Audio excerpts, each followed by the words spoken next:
Why does the black man serve the white man? Why does everything the black man do benefit the white man? Why does the black man say freedom is doing what I want to do? And why is it that everything he wants to do enriches the European? Welcome to the desert of the real.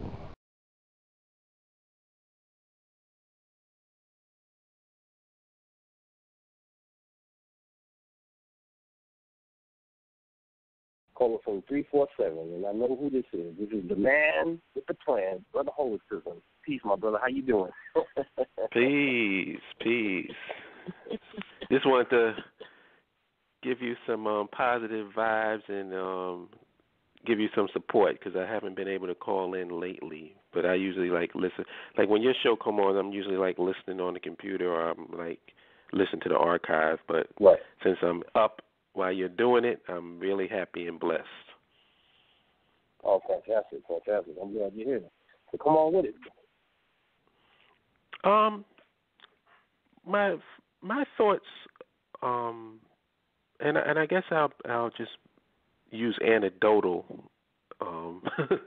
evidence to support what I'm thinking right now. Is that I noticed that, and this is this happened basically within our circle. I haven't made any announcements to anybody outside of our circle.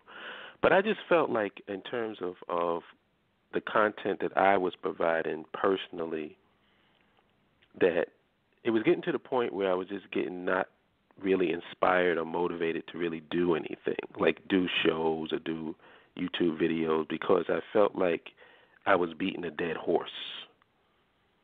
You know what I mean? Right. And I think that if you're going to get people to be a part of something, then you have to be inspirational. You have to be able to provide a positive vision of what it is you want that thing to be. So it's not so much about what somebody else isn't doing, because we can have shows about that all day long. We can talk about bootlicking Negroes and all this other stuff and calling people names. But when you really think about it, if nothing is established or nothing is up and running, how can we really call anybody any names?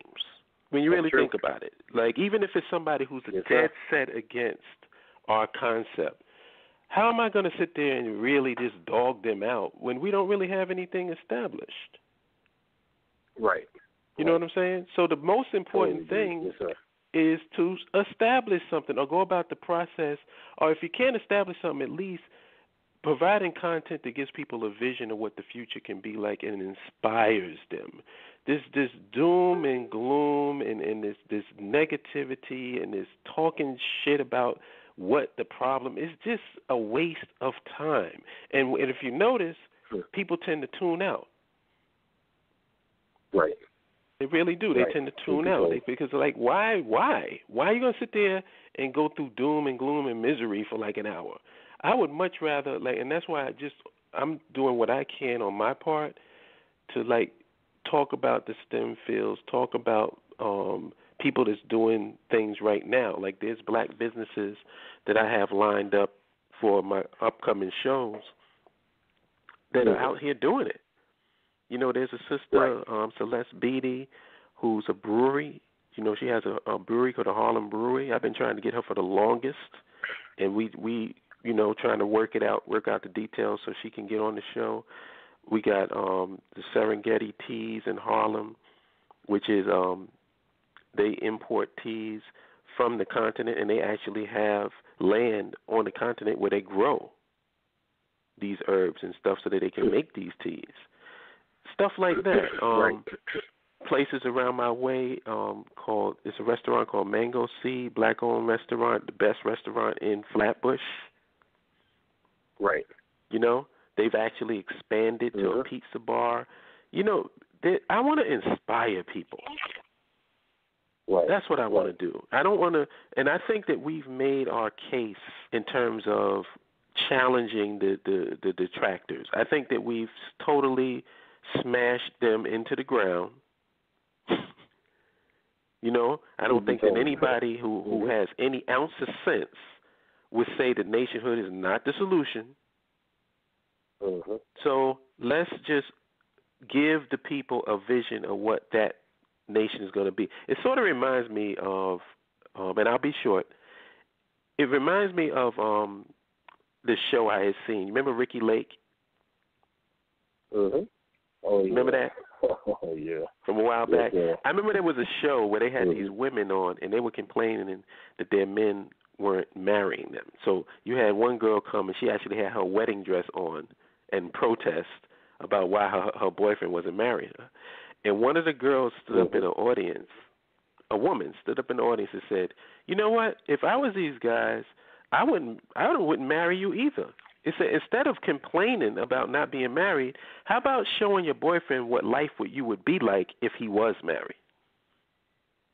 And I said, wow, that was so profound. You know what I'm saying? Because it's the truth. Because every time you complain, every time you bitch, every time you moan, all the man is saying is, damn, this is what I'm going to have to deal with? Exactly, yeah.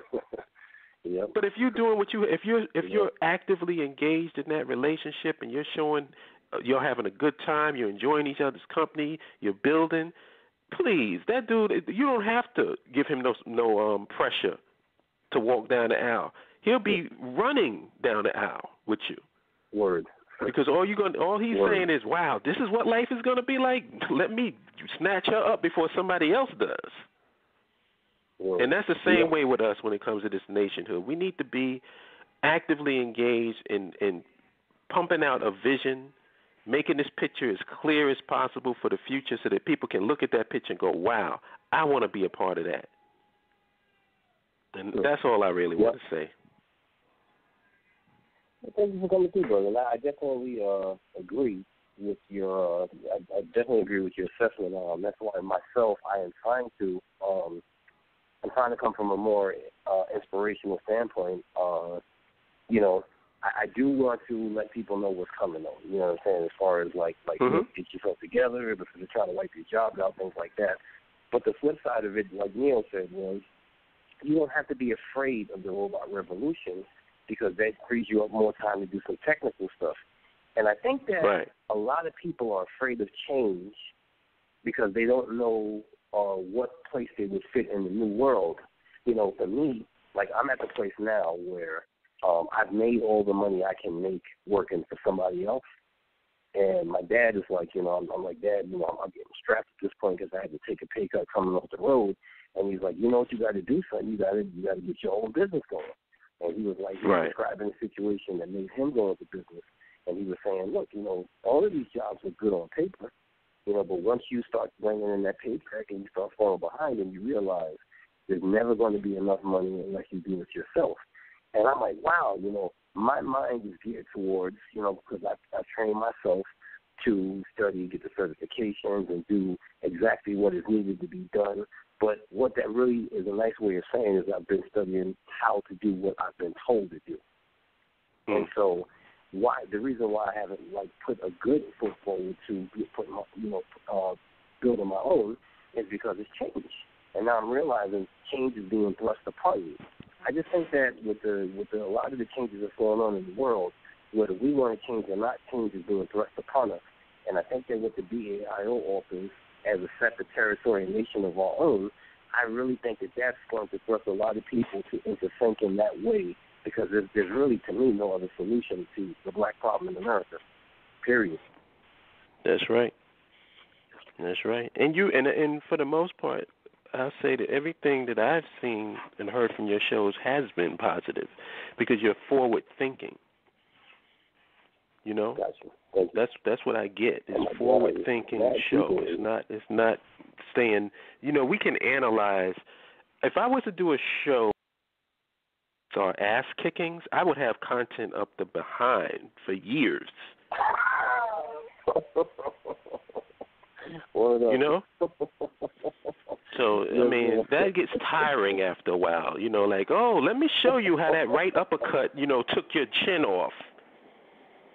You know, come on. We need to talk about stuff in the future, and that's the stuff that really excites and inspires me. When I see all of the technological advances in building and water purification and all this other stuff. It's like it excites me. Me and Neo was walking in Prospect Park, and as we were walking through the park, all we were talking about was, man, imagine what our park is going to look like. Right. Yes, sir. You know what I'm saying? We're talking about, man, we can grow fruit on the trees, and people could just pick the fruit off the trees and eat them. Don't have to pay for anything. Well, you know? I mean, that's definitely, yes, sir. Something to look forward to. Definitely. Yes. Definitely. So thank you for the opportunity to talk, and I will holler at you later. Oh, no doubt. I'll be online. I'll be on hold, though, so I'm good.